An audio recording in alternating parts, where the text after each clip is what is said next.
इस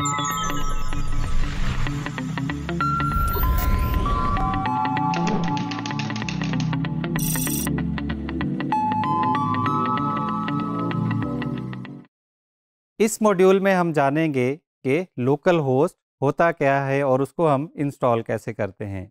इससे पहले मॉड्यूल में हम पढ़ के आए हैं कि एक वेबसाइट को रन करने के लिए हमें दो चीज़ों की ज़रूरत होती है। एक तो आपका डोमेन नेम हो गया और दूसरा साथ में सर्वर। जो पहले सर्वर हमने देखा था डेमो में, वो था ऑनलाइन आपने किसी होस्टिंग कंपनी से एक सर्वर को रेंट किया हुआ था अपनी वेबसाइट को होस्ट करने के लिए। अब हम जानेंगे कि फ्री ऑफ कॉस्ट अपने ही सिस्टम को हम एक सर्वर में जो है वो कन्वर्ट कैसे कर सकते हैं। उसका मकसद ये होगा कि हम वेबसाइट बनाने से पहले, वेबसाइट कंप्लीट करने से पहले, अगर हम कोई लर्निंग कर रहे हैं या हम कोई चीज़ को टेस्ट कर रहे हैं, हम किसी थीम को टेस्ट कर रहे हैं, किसी वेबसाइट को टेस्ट कर रहे हैं, किसी प्लगइन को टेस्ट कर रहे हैं, तो हमें इंटरनेट की जो है वो ज़रूरत ना हो। हम अपने ही लोकल सिस्टम पे जो है वो उसको डेवलप भी करें और उसको टेस्ट भी करें। इससे आपका टाइम भी बचेगा और आपकी जो सर्वर रेंट करने की कॉस्ट है जो वो भी सेव होगी। अब वर्डप्रेस जो है वो उसके लिए हमें अपने सिस्टम को एज अ लोकल सर्वर में कन्वर्ट करना होगा। उसके लिए मल्टीपल सॉफ्टवेयर जो हैं वो अवेलेबल हैं। उनमें जैम्प भी आ जाता है, उनमें वैम्प भी आ जाता है और साथ में लोकल बाय फ्लाईव्हील्स भी आ जाता है। जैम्प और वैम्प की जो है वो इंस्टॉलेशन और उस पर वर्डप्रेस इंस्टॉल कैसे होगा और उनकी वर्किंग जो है वो तकरीबन जो है वो सेम है, लेकिन जो लोकल है वो थोड़ा सा दोनों से डिफरेंट है। तो हम आपको इन वैम्प की और लोकल की इंस्टॉलेशन बताएंगे और साथ साथ आपको ये भी बताता चलूँ कि वैम्प को विंडोज़ पे इंस्टॉल करते हुए कभी कभार कुछ मसाइल का भी सामना करना पड़ सकता है आपको, लेकिन आपने घबराना बिल्कुल नहीं है, क्योंकि हम LMS में एक कंप्लीट गाइड डालेंगे जो मोस्ट कॉमन इश्यूज आ सकते हैं और उनका हल क्या होगा। तो आइए चलते हैं, डेमो देखते हैं कि लोकल बाय फ्लाईव्हील्स कैसे इंस्टॉल होगा और वैम्प जो है वो कैसे इंस्टॉल होगा। आइए देखते हैं हम अपने लैपटॉप या कंप्यूटर को एक लोकल सर्वर में कैसे कन्वर्ट करेंगे। उसके लिए हमें एक सॉफ्टवेयर दरकार होगा जिसे हम वैम्प बोलते हैं। तो वैम्प डाउनलोड करने के लिए आप wampserver.com की वेबसाइट पे जाएंगे और वहाँ से स्टार्ट यूजिंग वैम्प सर्वर पे क्लिक करेंगे। यहाँ पे आपके पास दो ऑप्शन नमूदार होंगे। एक जो है वो वैम्प सर्वर फॉर 64 बिट्स है और एक जो है वो वैम्प सर्वर फॉर 32 बिट्स है।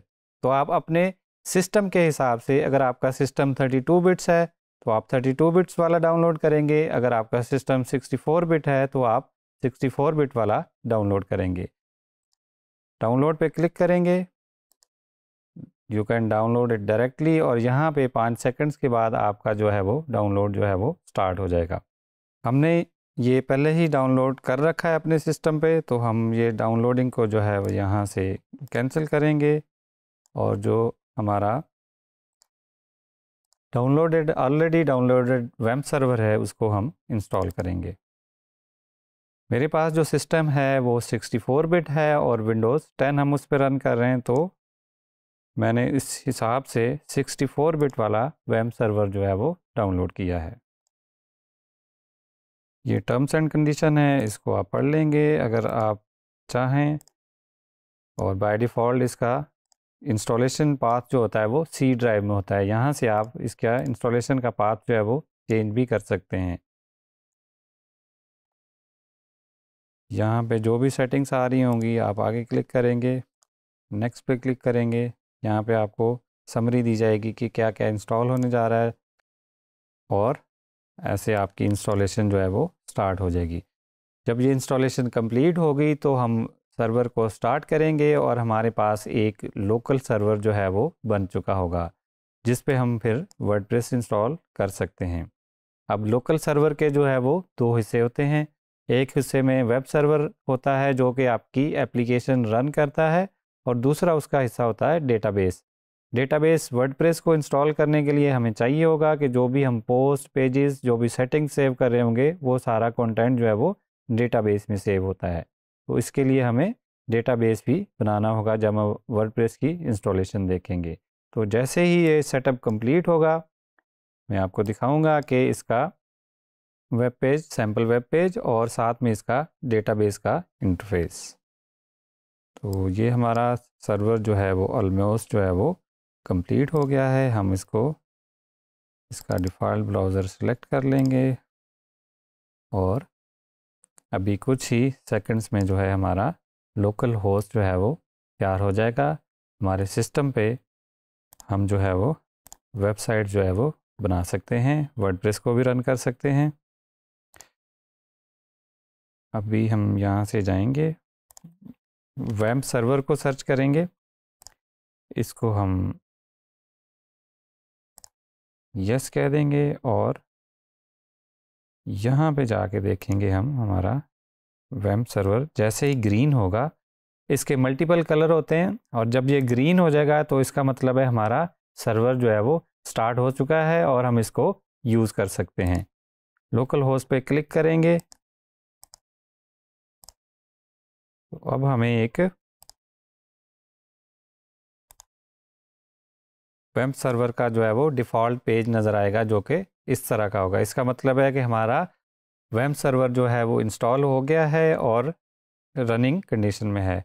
तो अगर हमने डेटाबेस का इंटरफेस एक्सेस करना है तो हम यहाँ से phpMyAdmin पे क्लिक करेंगे, यूज़र नेम हम टाइप करेंगे रूट और पासवर्ड जो है वो खाली होगा, पासवर्ड इसमें कोई नहीं है और यूज़र नेम है इसका रूट।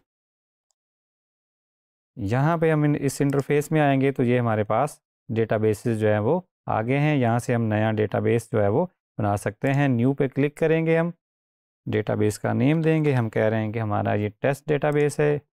क्रिएट पे क्लिक करेंगे, ये हमारा डेटाबेस बन गया। अब हमने डेटाबेस भी बना लिया है और हमारा वेब सर्वर जो है वो भी रन हो रहा है। तो हम अगले लेसन से जाने से पहले मैं आपको रिमाइंड करा दूं कि वेब सर्वर इंस्टॉल करते हुए आपको कुछ मसले मसाइल का सामना करना पड़ता है।